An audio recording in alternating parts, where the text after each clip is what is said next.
ദൈവത്തിൻ്റെ അതിപരിശുദ്ധ നാമം വാഴ്ത്തപ്പെടുമാറാകട്ടെ. കർത്താവിൽ പ്രിയ വിശ്വാസികളുടെ സമൂഹമായ കുഞ്ഞുങ്ങളെ, നിങ്ങളെ ഏവരെയും വീണ്ടും വരുമെന്ന് അറിയിച്ചത് ഉദ്ധിതനായ കർത്താവായ യേശു ക്രിസ്തുവിന്റെ നാമത്തിൽ പ്രഭാതവചനത്തിലേക്ക് വളരെ വിനീതമായി സ്വാഗതം ചെയ്യുന്നു. ഇന്നത്തെ ദിവസത്തിൻ്റെ പ്രത്യേകത എന്ന് പറയുന്നത് ഈ വർഷത്തെ 348 ദിവസം, ഈ മാസത്തെ 14 ദിവസം, ആരാധനാ വർഷത്തിൻ്റെ 7 ഞായറാഴ്ച. ഈ ഞായറാഴ്ചയുടെ പ്രത്യേകത എന്ന് പറയുന്നത് യേശുവിനുണ്ടായ വെളിപാടിൻ്റെ ഞായറാഴ്ചയായി നാം ഈ ഞായറാഴ്ചയെ കൊണ്ടാടുന്നു. ദൈവപുത്രനായ യേശുവിൻ്റെ ജനനത്തിനു മുമ്പ് യോസേപ്പിനുണ്ടായ വെളിപാടാണ് നാം ഇന്ന് വിശുദ്ധ കുർബാനയിൽ ഏവൻഗേലിയോൻ മേശയിൽ വായിച്ച് കേൾക്കുവാൻ പോകുന്നത്. വിശുദ്ധ മത്തായി ശ്ലീഹായുടെ രക്ഷാസുവിശേഷം 1-ാം അധ്യായം 18 മുതൽ 25 വരെയുള്ള വേദഭാഗമാണ് നാം വായിച്ച് കേൾക്കുവാൻ പോകുന്നത്. ഇവിടെ നാം കാണുന്നത് അമ്മയാകാൻ പോകുന്ന മറിയാമിനെ കൂടമായി ഉപേക്ഷിക്കുവാൻ തീരുമാനിച്ചിരിക്കുന്ന യോസേപ്പിന് കർത്താവിൻ്റെ ദൂതൻ സ്വപ്നത്തിൽ പ്രത്യക്ഷനാകുന്നതായി ആണ്. കർത്താവിൻ്റെ ദൂതൻ ഇങ്ങനെ പറയുന്നു. 20-ാം വാക്യം നാം നോക്കുമ്പോൾ അതിൽ കാണുന്നത്, ദാവീദിന്റെ മകനായ യോസേപ്പെ, നിന്റെ ഭാര്യയായ മറിയയെ ചേർത്തുകൊള്ളുവാൻ ശങ്കിക്കേണ്ട, അവളിൽ ഉൽപ്പാദിതമായത് പരിശുദ്ധാത്മാവിനാൽ ആകുന്നു എന്ന് ഇവിടെ എടുത്ത് പറയുന്നതായി നമുക്ക് കാണാം. 21-ാം വാക്യത്തിൽ പറയുന്നത്, അവൾ ഒരു മകനെ പ്രസവിക്കും, അവൻ തൻ്റെ ജനത്തെ അവരുടെ പാപങ്ങളിൽ നിന്നും രക്ഷിക്കാനായിട്ട് ആയതുകൊണ്ട് നീ അവന് യേശു എന്ന് പേരിടണം എന്ന് പറയുന്നതായി നാം ഇവിടെ കാണുന്നുണ്ട്. അവൻ നീതിമാനായിരുന്നത് കൊണ്ട് മറിയാമിനെ ലോക അപവാദം വരുത്തുവാൻ അവൻ ആഗ്രഹിച്ചിരുന്നില്ല. ദൂതന്റെ വാക്കുകളിൽ വിശ്വസിച്ച് അവൻ മറിയാമിനെ ഭാര്യയായി സ്വീകരിച്ചതായി നാം ഇവിടെ കാണുന്നു. ഇവിടെ നമ്മുടെ ചിന്തയിൽ വരുന്നത് 3 കാര്യങ്ങൾ ആണ്. ഒന്നാമത്തേത്, നീതിയുള്ളവരായി ജീവിക്കുക.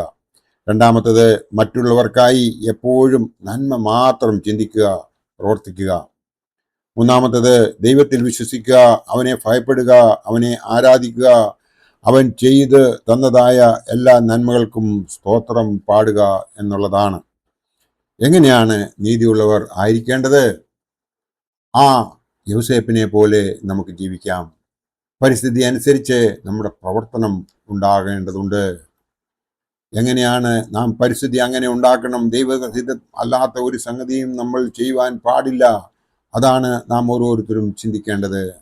ദൈവഹിതം എന്ത് എന്ന് നമ്മുടെ പിതാക്കന്മാർ നമ്മെ പറഞ്ഞ് ഉദ്ബോധിപ്പിച്ചിട്ടുണ്ട് എന്ന് മാത്രമല്ല, അതിന് പ്രകാരം നാം ജീവിക്കേണ്ടതിന് സമയാസമയങ്ങളിൽ പുരോഹിതന്മാരും നമ്മെ ആ കാര്യം ഉദ്ബോധിപ്പിക്കാറും ഉണ്ട്.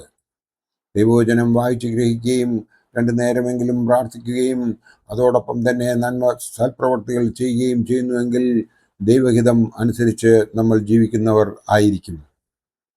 രണ്ടാമത്തെ കാര്യമെന്ന് പറയുന്നത്, മറ്റുള്ളവർക്ക് വേണ്ടി നന്മ മാത്രം ചിന്തിക്കുക. അതെങ്ങനെ സാധിക്കുമെന്ന് നമുക്ക് ഓരോരുത്തർക്കും ചിന്തിക്കേണ്ടതുണ്ട്.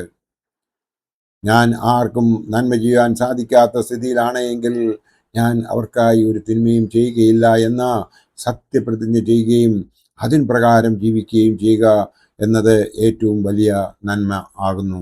സത്യപ്രതിജ്ഞ ചെയ്യുന്നത് നമ്മളൊരു ദേവാലയത്തിൽ ചെന്നോ അതുമല്ലെങ്കിൽ മറ്റുള്ളവരുടെ മുമ്പിൽ നിന്നോ അല്ല, നമ്മളോട് തന്നെ സത്യം ചെയ്യുക എന്നുള്ളതാണ് ഏറ്റവും വലിയ സത്യമെന്ന് പറയുന്നത്. സത്യപ്രതിജ്ഞ എന്ന് പറയുന്നത് നാം നമ്മുടെ മനസ്സാക്ഷിയോട് സംസാരിച്ച് നാം നമ്മോട് തന്നെ സത്യം ചെയ്ത ഒരു തീരുമാനമെടുക്കുന്നതിനെയാണ് യഥാർത്ഥ സത്യപ്രതിജ്ഞ എന്ന് പറയുന്നത്. മറ്റുള്ളവരെ കാണിക്കുവാൻ വേണ്ടിയിട്ടോ മറ്റുള്ളവരുടെ മുമ്പിൽ ഞാൻ നല്ലവനാണ് വലിയവനാണ് എന്ന് കാണിക്കുന്നതിന് വേണ്ടിയിട്ടോ അല്ല സത്യപ്രതിജ്ഞ ചെയ്യേണ്ടത്. അവനവനോട് മാത്രം ഒറ്റയ്ക്ക് നിങ്ങളുടെ പ്രാർത്ഥനാ മുറിയിലോ അല്ലെങ്കിൽ ഒറ്റയ്ക്ക് നിങ്ങളുടെ ബെഡ്റൂമിലോ ഇരിക്കുന്ന അവസരത്തിൽ നിങ്ങൾ പശ്ചാത്തപിച്ച് നിങ്ങളുടെ മനസ്സിൽ നിങ്ങൾ ഓർത്ത് നിങ്ങളോട് തന്നെ ഒരു നല്ല കാര്യം ചെയ്യുന്നതിന് വേണ്ടിയിട്ട് തീരുമാനിക്കുകയും ഇന്നു മുതൽ ഞാൻ ഇന്നേവരെ ചെയ്തിട്ടുള്ളതായ തെറ്റുകളെ ആവർത്തിക്കുകയില്ല എന്നുള്ള ഒരു സത്യപ്രതിജ്ഞ ചെയ്യുകയും ചെയ്യുന്നുവെങ്കിൽ അതായിരിക്കും ഏറ്റവും വലിയ പ്രതിജ്ഞ എന്ന് പറയുന്നത്. അതിന് പ്രകാരം ചെയ്യണമെന്നുണ്ടെങ്കിൽ നമ്മൾ ഭയം ഉള്ളവർ ആയിരിക്കണം. അതിന് നമ്മൾ തയ്യാറാണോ എന്ന് നാം നമ്മോട് തന്നെ ചോദിക്കേണ്ടതുണ്ട്. ഇവിടെ മൂന്നാമത്തെ കാര്യമെന്ന് പറയുന്നത് ദൈവത്തിൽ വിശ്വസിക്കുക, അവനെ ഭയപ്പെടുക, അവനെ ആരാധിക്കുകയും അവൻ ചെയ്തു തന്നതായ എല്ലാ നന്മകൾക്കും നന്ദി അർപ്പിക്കുകയും ചെയ്യുക എന്നുള്ളതാണ്. ദൈവത്തിൽ വിശ്വസിക്കണമെന്നുണ്ടെങ്കിൽ അവൻ ആരാണ് എന്ന് നമ്മൾ തിരിച്ചറിയണം. അവൻ ആരാണെന്ന് നമ്മൾ കൃത്യമായി തിരിച്ചറിഞ്ഞു കഴിഞ്ഞാൽ നമുക്ക് അവനെ ഭയപ്പെടും.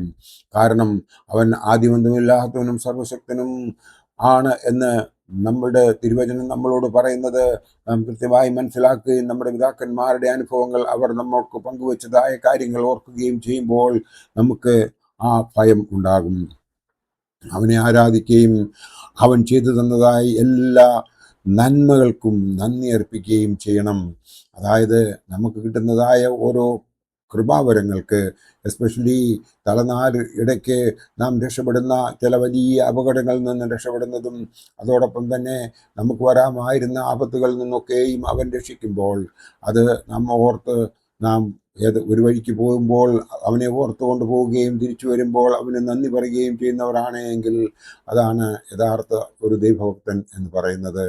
നാം എന്ത് കാര്യം ഈ ലോകത്തിൽ ചെയ്താലും അതൊക്കെയും ദൈവത്തിൽ സമർപ്പിച്ചുകൊണ്ട് ചെയ്യുവാൻ ഈ നല്ല ഞായറാഴ്ച നമുക്കിടയാക്കട്ടെ എന്ന് മാത്രം ഈ അവസരത്തിൽ ഓർപ്പിച്ചുകൊണ്ട് ആ യേശു പിതാവ് ജീവിച്ചതുപോലെ നമുക്കും ഒരു മാതൃകാ പുരുഷനായി ജീവിക്കുവാൻ ദൈവം അനുഗ്രഹിക്കട്ടെ എന്ന് പ്രാർത്ഥിച്ചുകൊണ്ട് ബാക്കിയുള്ള ജീവിതം ദൈവഹിതമനുസരിച്ച് ജീവിക്കുവാൻ നമുക്ക് സാധിക്കട്ടെ എന്ന് മാത്രം ഓർപ്പിച്ചുകൊണ്ട് നമ്മുടെ ജീവിതം സഫലമാക്കുന്നതിന് വേണ്ടിയിട്ട് എപ്പോഴും ദൈവത്തിൽ ശരണപ്പെട്ട് ജീവിക്കുകയും ചെയ്യാൻ ദൈവം നമ്മളെ അനുഗ്രഹിക്കട്ടെ എന്ന് പ്രാർത്ഥിച്ചുകൊണ്ട് എൻ്റെ വാക്കുകൾ ഇവിടെ ഉപസംഹരിക്കട്ടെ.